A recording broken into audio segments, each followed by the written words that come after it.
It is dawn, before the sun rises. The neighborhood feels as if it is in deep sleep. Then the silence is split by the sound of an ambulance siren. Red lights and white lights strike the walls of an old single-family house. Curtains on the windows tremble, and a long shadow slides across the neighbor's brick wall. The front door is left partly open, never fully closed. On the floor, a thick brown envelope lies there. Its corners are damp. One side is stained with blood. It is crumpled, as if someone stepped on it while rushing past. A paramedic rushes inside. Blood pressure is low. Breathing is irregular. Moments later, a stretcher comes out of the house. An elderly woman, covered with a blanket. Her face is unusually pale. Her eyes remain closed. No scream, no groan.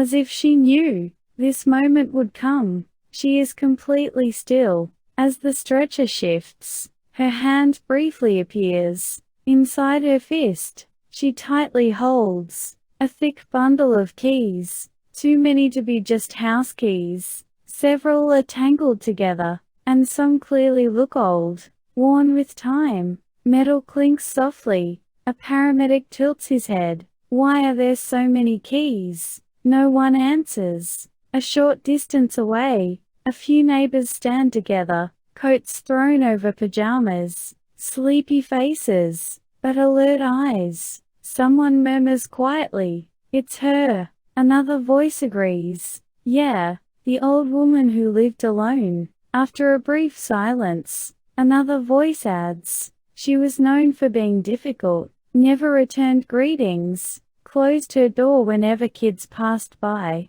I thought she had no money, always wore the same clothes." Their words are casual, but their expressions are not. No one can honestly say they truly knew her. The ambulance doors close, and the vehicle slowly pulls away. At that moment, a gust of wind flips the envelope.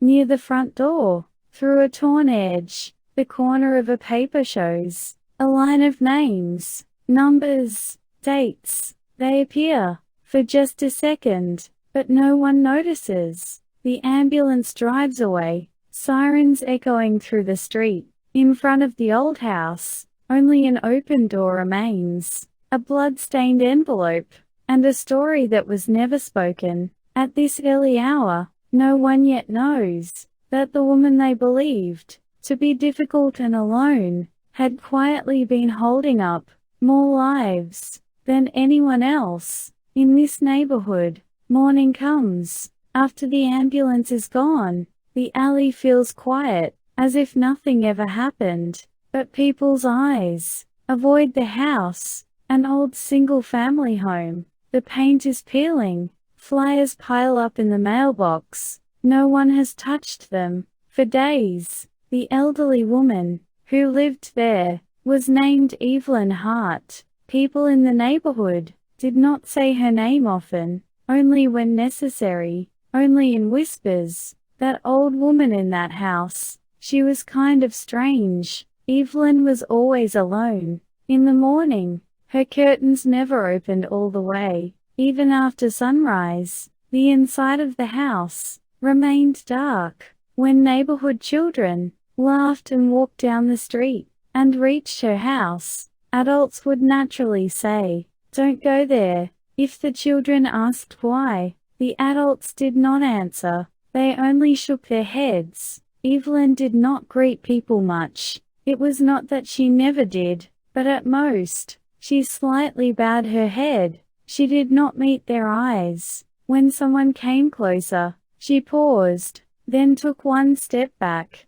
That made people uncomfortable. Why does she keep walls up like that? Maybe she doesn't like people. Her personality is odd. The words spread. Over time, those words settled in, as if they were facts. Evelyn often wore the same clothes, a faded coat, worn shoes. At the grocery store, she rarely spoke. She checked a price tag one more time, then slowly took out her coins. Seeing that, people naturally thought, she must not be doing well. Someone said, "She has no money, yet she insists on living alone like that." Those words never reached Evelyn, but they pushed her deeper into being alone. She did not explain. She did not defend herself. She only said what was necessary, and avoided unnecessary eyes. Then she closed the door. What kind of day passed inside that house? No one knew. That morning, at the hospital, a social worker named Maria stands at the reception desk, a middle-aged woman, a calm voice, someone who looks people in the eye. It is the first time she hears the name, Evelyn Hart. "Is there a guardian?" a nurse asks. Maria flips through the papers, then looks up. There is no registered guardian. The words fall like air. Maria pauses. An elderly woman, alone, unconscious. The combination feels familiar, yet unsettling. Maria sits on a chair, outside the hospital room, a quiet hallway, with few people passing by. A moment later, the door opens. A middle-aged man walks in with long strides, a neat shirt, clean shoes. His eyes move quickly, scanning the space. His name is Robert, Evelyn's nephew. "She's here, right?" he says, catching his breath. The nurse nods. "She hasn't regained consciousness yet." Robert looks once into the hospital room, then turns to Maria. "And you are?"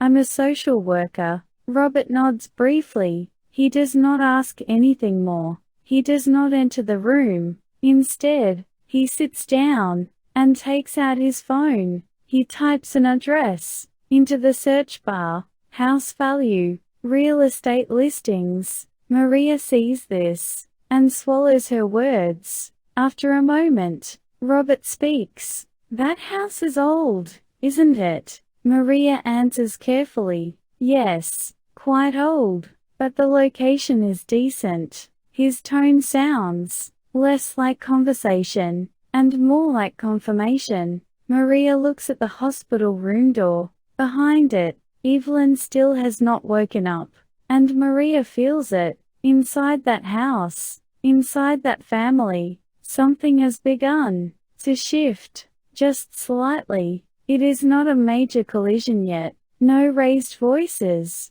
but Maria knows, instinctively, that this small difference in temperature will soon become a deep crack. The hospital room door closes, and the hallway becomes quiet again. Maria stands there for a moment, then slowly begins to move. A nurse hands her a small transparent bag. "These are the patient's belongings. Please organize them." Maria nods. The bag feels heavier than she expected. Inside are an old wallet, a bundle of keys, and one small bag. Maria enters an empty meeting room and closes the door. She carefully places the bag on the table. All the items look old, but clean. They do not look like things that were easily thrown away. She opens the zipper. Inside are a few medicine packets, some folded papers, and one thin notebook. Maria picks up the notebook. The cover is worn in several places. The corners are rounded, showing signs of being taken out and put back many times. There are no words on it, no name, no title. Maria hesitates for a moment, then opens the first page. There is a name written there. The handwriting is neat, almost no shaking. Below the name is a date, and next to it, an amount of money. Maria reads one line, then reads it again. She turns to the next page. The same format: name, date, amount. Each page has a different person's name. "What is this?" Maria murmurs, without making a sound. "It looks like donation records." But something feels wrong. There is no organization name, no group listed. only people's names, children's names, women's names, some with ages written beside them. Maria closes the notebook, then opens it again. Toward the back, the writing becomes denser, not once every few months, but every single month. The amounts are not large, but they never stop. Maria slowly takes a breath. This notebook is not a simple record. It is evidence of someone's life being supported. At that moment, the meeting room door is lightly knocked. Maria, it is Robert's voice. Maria closes the notebook and puts it back into the bag. She opens the door. Robert enters the meeting room and sits down on a chair. "Are you done organizing?" he asks. "Not yet," Maria answers calmly. Robert glances at the table. "Nothing important, right?" Maria hesitates for a moment, then says, "There is a notebook." "A notebook?" Robert's eyebrow moves slightly. "It looks like records." Robert smiles lightly. "My aunt always wrote things down." The tone suggests he wants to end the conversation. Maria senses that the smile feels strange. "Do you recognize any of these names?" Maria asks. Robert does not answer. He remains silent for a moment. Then he says, "No." Maria does not ask anything more. Robert closes the bag and says, "Those things can be sorted out later." He leaves the meeting room. The door closes, and Maria remains where she is. The notebook is still inside the bag. Maria takes it out again. This time, she circles one name. She takes out her phone and types the name into the search bar. A moment later, a short article appears on the screen. "Low-income child, scholarship support." Maria stops breathing. The child's name in the article matches the name written in the notebook. She searches another name, "Raising children alone after spouse's death." Another and another. Maria's hands move more slowly. This is not a coincidence. At that moment, Maria realizes something. The people in this neighborhood did not know who Evelyn Hart really was. Calling her a difficult old woman was too easy, too comfortable. A judgment. Maria slowly closes the notebook and places it back into the bag. She holds the bag close to her chest. Maria already knows this small notebook will completely change this family's relationships and the direction of this story. As the afternoon comes, long sunlight stretches across the hospital hallway. The sky outside the windows is clear, but the air inside feels strangely heavy. In front of Evelyn's hospital room, the door is closed, and inside, a machine makes sounds. At regular intervals, Maria sits on a chair, organizing documents, but the words do not enter her eyes.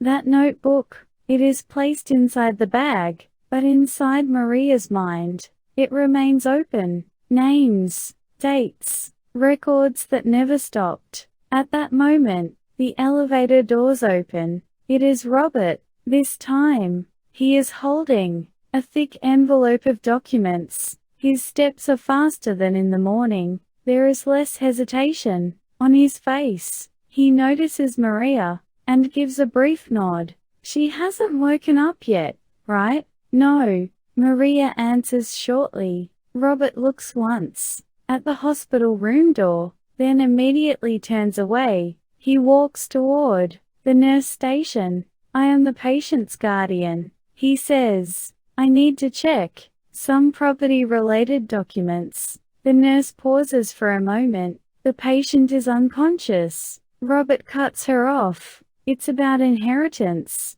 I need to prepare in advance." His voice is calm, but decisive, the tone of someone who has already reached a conclusion. Hearing this, Maria stands up. Wait a moment. Robert turns his head. I don't think this is the right time to talk about that. Robert looks at Maria for a brief moment. Then he smiles. It's a realistic discussion. She's old, and these matters become more complicated with time. Maria feels that his smile is colder than it was. In the morning, Evelyn is still alive. Maria says her condition comes first right now. Robert places the envelope on a chair. I know very well what her condition is, he says. That's exactly why we need to organize things now. He does not look toward the hospital room door again. Maria does not follow his gaze. About the notebook, Maria says, I let it go earlier, but Robert's hand stops for a moment. That is personal writing, he says. Don't create unnecessary misunderstandings. A misunderstanding? Maria asks carefully. I checked the names inside it. Robert's eyes shake briefly, just for a moment. What do you mean? You checked them? They are real people, Maria says. There are records of them receiving help. Robert slowly takes a breath. Then he lowers his voice. Maria, he says, things like that have no legal meaning. Those words, pressed down on the hallway, names written on paper, do not prove the flow of assets. If you approach this emotionally, it will only make things harder for everyone involved. Maria is silent for a moment. At that instant, the machine sound inside the hospital room speeds up slightly. Beep, beep.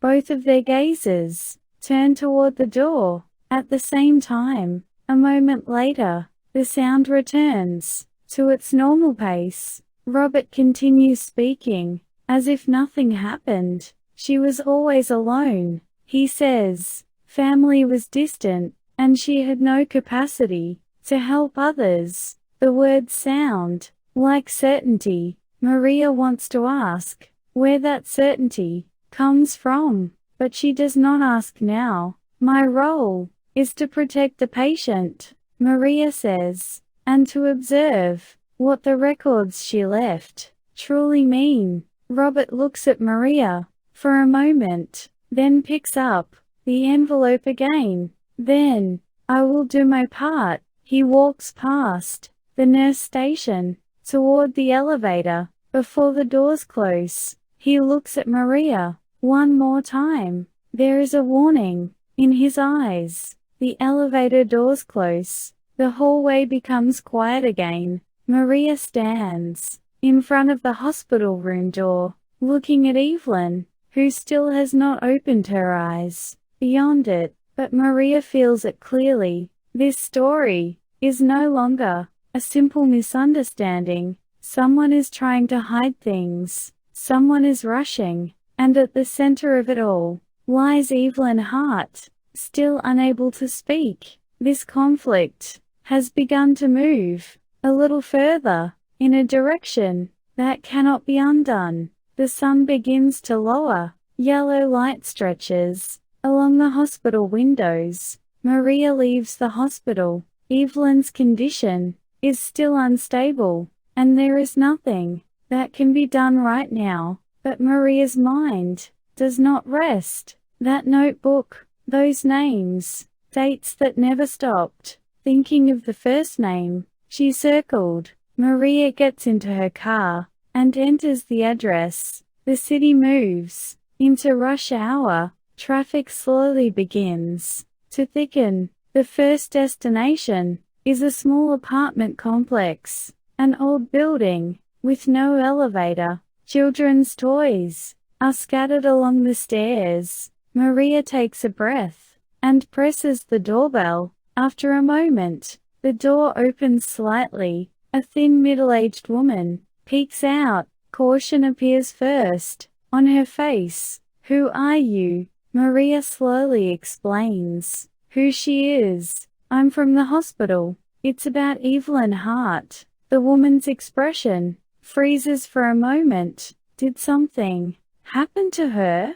Maria nods carefully. She's in the hospital now. The woman opens the door wider. Inside, the home is not well organized, but it is clean. On the table, there are medicine packets and a child's homework. The woman hands Maria a glass of water. Is she going to be okay? Maria answers honestly. For now, we don't know. The woman lowers her head. For a moment, if she's not there, this month will be really hard. Maria feels her chest tighten. Have you been receiving help? Maria asks. The woman nods. Every month, for medicine, and my child's tutoring. She told me not to ask why, just to use it, if I needed it. Maria thinks of the records in the notebook. The amounts match exactly. She always said this. The woman says quietly, in life, there are times you can help, and times you must receive help. Maria cannot speak. After leaving the apartment and returning to her car, Maria thinks of the second name. This time, it is an orphanage on the outskirts of the city, a small brick building. The playground is old, but children's laughter fills the air. The director recognizes Maria as soon as she sees her. Did you come because of Evelyn Hart? Maria is surprised. You know her?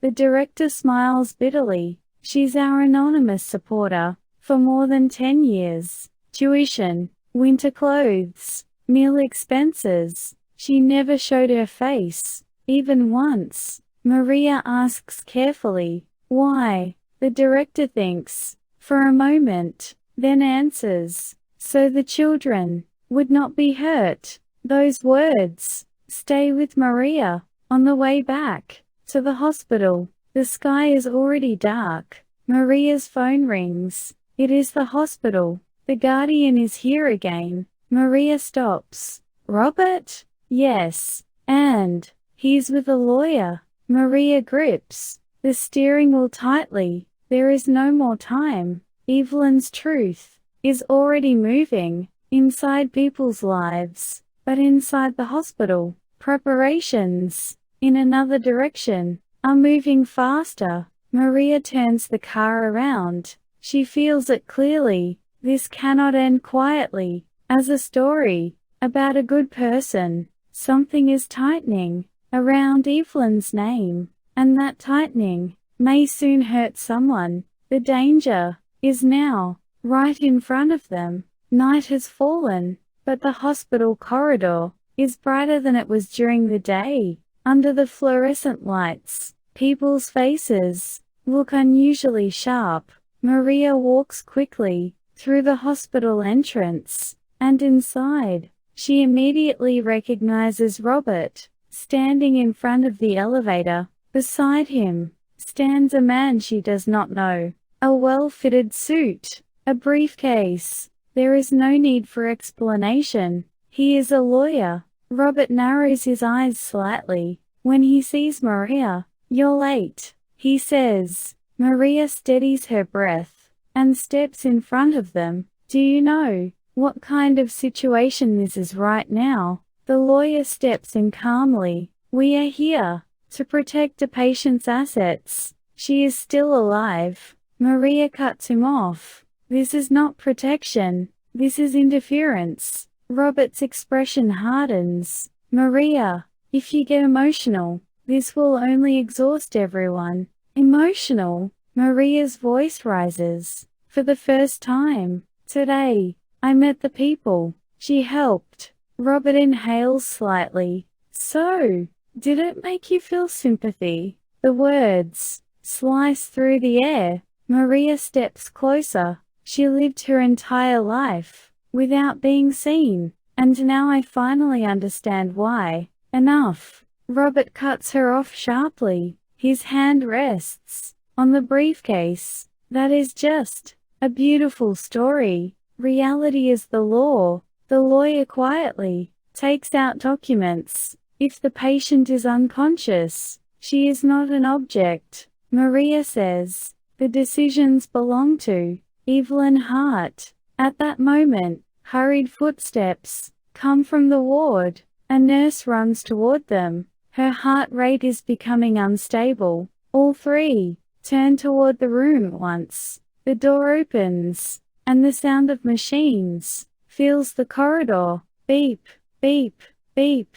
Maria moves to enter the room, but Robert grabs her arm. Only medical staff can go in now. His grip is too strong. Maria looks straight at him. Let go. Robert does not. From now on, I am the guardian. Those words stop Maria. The lawyer speaks quietly. Legally, that is correct. Maria says nothing. Instead, she opens her bag and takes out the notebook. For the first time, Robert's eyes shake openly. That is, tearing it up won't help. Maria says, I already copied it, and the people already exist. People you cannot silence. Robert's face goes rigid. You're crossing a line. No, Maria says calmly. I'm making the line visible. At that moment, a long sound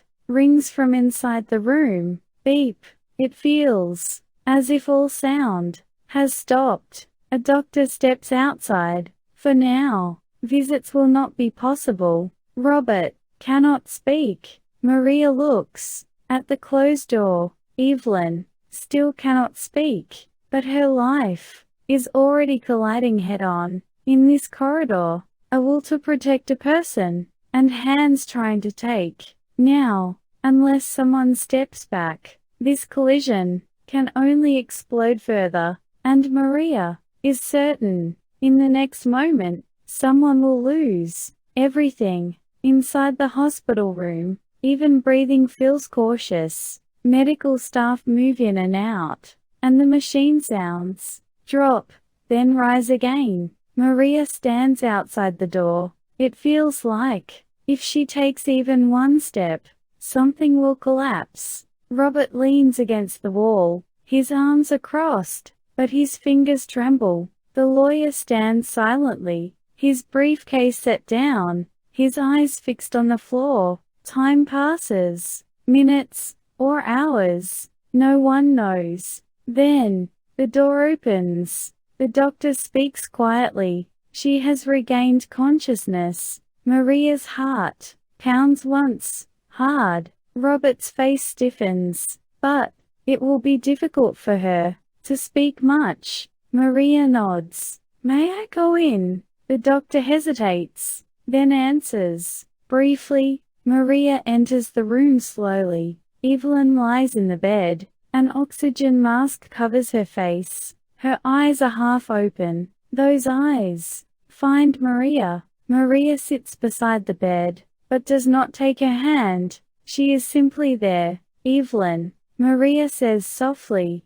Evelyn's pupils move just slightly. There are many things happening right now, but you don't have to speak if you don't want to. Evelyn's lips tremble faintly. After a moment, a voice barely audible escapes. The children. Maria leans closer. Yes, I know. Tears gather in Evelyn's eyes, but do not fall. That money, it belongs to the children. The words sound like a request, and like a will. Maria nods slowly. Yes, I will make sure. At that moment, Robert's voice comes from outside the door. May I come in too? The doctor does not stop him. Robert enters the room. He looks at Evelyn, lying in the bed. For a moment, he says nothing. Evelyn's eyes turn toward him. For the first time, their gazes meet directly. Robert. Evelyn says his name, as if using all the strength she has left. Robert steps closer. Grandmother. Evelyn gathers her breath, then speaks. The house. Don't sell it. Robert's face hardens instantly. That. He starts to speak, but Evelyn shakes her head, very slightly. There. The children's names are there. Maria freezes. Evelyn's hand moves faintly. On top of the blanket, the drawer, the keys. As the words end, Evelyn's eyes slowly close. The machine sound quickens for a moment. The doctor steps forward. Please step outside. Maria turns and leaves the room. Robert stands there for a while longer, then follows slowly. When the door closes, no words remain. In the corridor, after a moment, the doctor speaks. She has passed the most dangerous point, but the words sound less like relief and more like a delay. Maria leans against the wall and closes her eyes. The broken phrases she just heard, the drawer, the keys, all of it, is connecting into one line. Robert does not look at her. His gaze stays fixed on the floor. A drawer. He mutters quietly. Maria does not answer. There is no longer a need to argue with words. Evelyn, with her last strength, has pointed the way, and at the end of that direction, the heart of this story is waiting. The next morning arrives. Rain is falling. Water runs quietly down the hospital windows. Evelyn has fallen back into a deep sleep. The doctor chooses his words carefully. She regained consciousness, but we cannot be certain. There will be another time. Maria listens, with her head lowered. At the far end of the corridor, Robert finishes a phone call and walks back. His expression is harder than it was yesterday. We should start preparing for the funeral, he says. Maria does not reject the words. Instead, she asks quietly, "Do you remember what you heard yesterday?" Robert pauses. The drawer, the keys. He repeats the words, as if he does not want to believe them himself. Maria takes out her car keys. "Come with me." Robert does not answer, but he follows. Through rain-soaked streets, they head toward Evelyn's house. When they arrive, the door is still half open. No one is inside, but the presence has not left. Maria takes out the key bundle. Among the many keys, she chooses the one that looks the oldest, a small drawer cabinet beside the door. The key turns smoothly. Inside the drawer, a stack of document envelopes is neatly arranged. Beside them lies a small recorder. Maria steadies her breath and presses the button. Static crackles briefly, then a low, calm voice fills the room. It is Evelyn's voice. "If you are listening to this, I probably can't speak anymore." Robert's face hardens. "People will say, I must have been lonely, but I was not alone." Maria closes her eyes. Saying the children's names was the best part. Buying medicine quietly,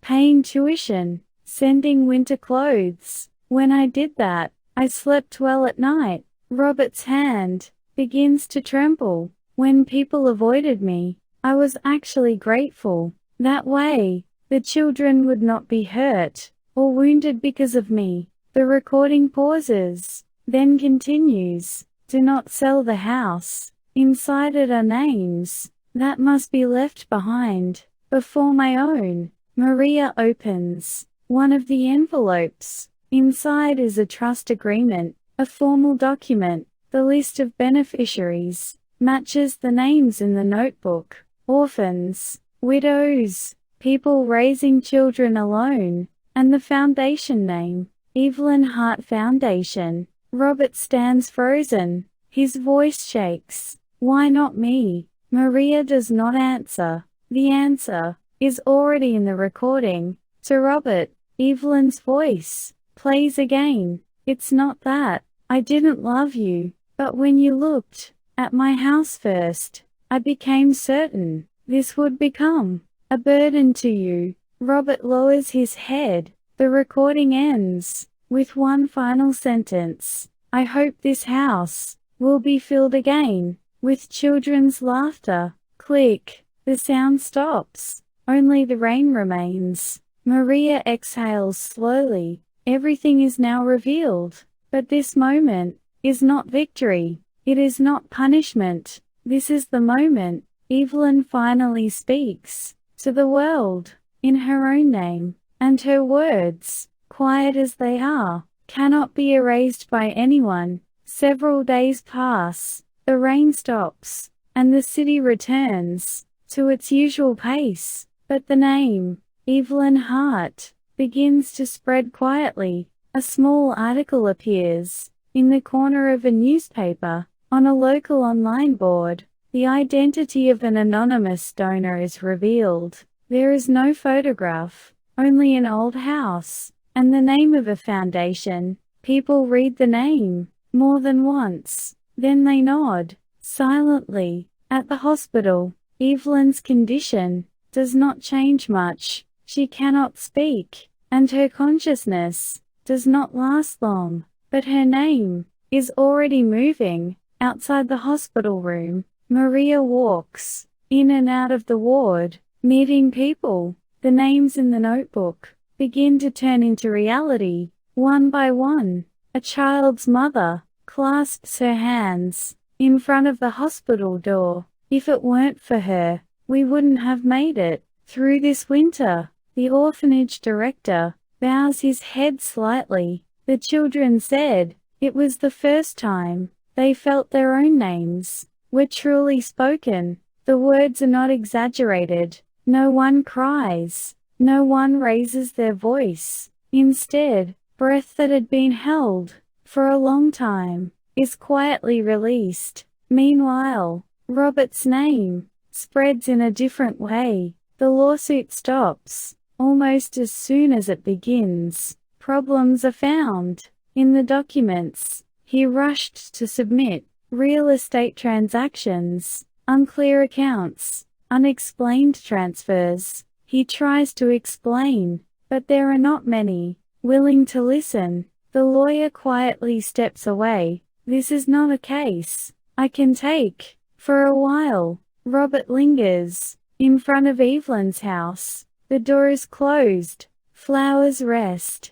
by the entrance. Cards written by children. Short notes. Clumsy handwriting. Robert cannot read them. He feels he has no right to. He does not go inside the house. Instead, he gets into his car and drives away. No one knows where he goes. Maria begins to organize the house. The drawers are empty, but on the wall, small pieces of paper remain, each with a child's name written on it. Maria does not remove them. They are not records. They are promises. The process of establishing the foundation moves quickly. No one rushes. Yet everything proceeds calmly. Some offer donations. Some offer their time. But Maria tells everyone the same thing.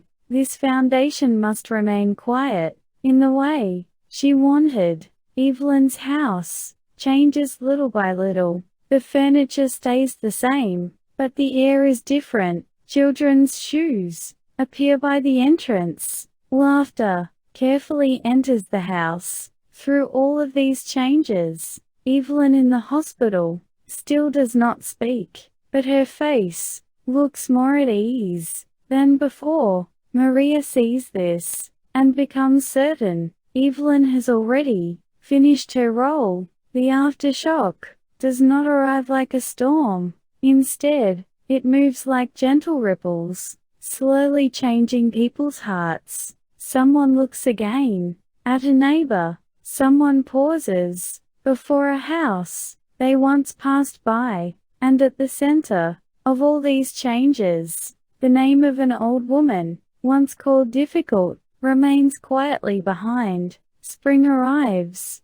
and small buds begin to form on the trees along the road. Sunlight lingers for a long time. In front of Evelyn Hart's house, the front door is now fully open, yet no one enters carelessly. Inside, the house is quiet, not the silence of abandonment, but the stillness that allows only invited footsteps. On one side of the living room, a small plaque rests, Evelyn Hart Foundation. Maria holds the plaque with both hands, and pauses. She does not read the name out loud. There is no need. This house is no longer the home of just one person, yet it remains a place where someone's heart still stays. Children remove their shoes and step inside. There is no noise. Even their laughter is careful. "We shouldn't be loud here," one child whispers to another. Maria lowers her head slightly when she hears it. That child already understands the atmosphere of this house. A few days later, the hospital calls. Maria walks to the room alone. Evelyn is in a deep sleep, and the machine counts her breathing. In a steady rhythm, Maria sits beside the bed and says nothing. Words have already done their part. After a moment, the doctor enters. She passed peacefully. The words are sad, but not unexpected. Maria nods. She does not cry there. Evelyn lived quietly her entire life, and she left the same way. The funeral is small. There are no grand flower arrangements, no long speeches. Instead, children place flowers one by one. They do not call her name. They simply bow their heads. Someone whispers, "Thank you." The words remain in the air, like a prayer.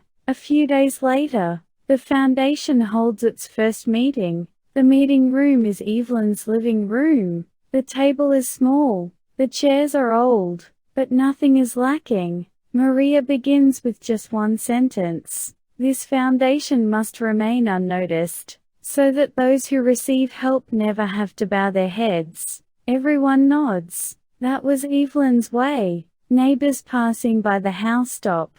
They were once the ones who whispered, but now they say nothing. They look at the flowers by the door, and quietly lower their heads. That afternoon, Maria finds a small note while organizing a drawer. A short sentence. "When you can help, do it quietly." Maria places the note back in the drawer, not to store it, but to keep living by it. As the sun begins to set, the children leave the house. Before closing the door, one child turns back. "Where is the grandmother?" Maria thinks for a moment, then answers softly, "She's here, inside this house." The child nods and steps outside. Quiet returns to the house. But this quiet is different. It is not the silence of closed hearts, but the gentle presence of something watching over. People now say, "She wasn't a lonely old woman. She was the spring of many lives."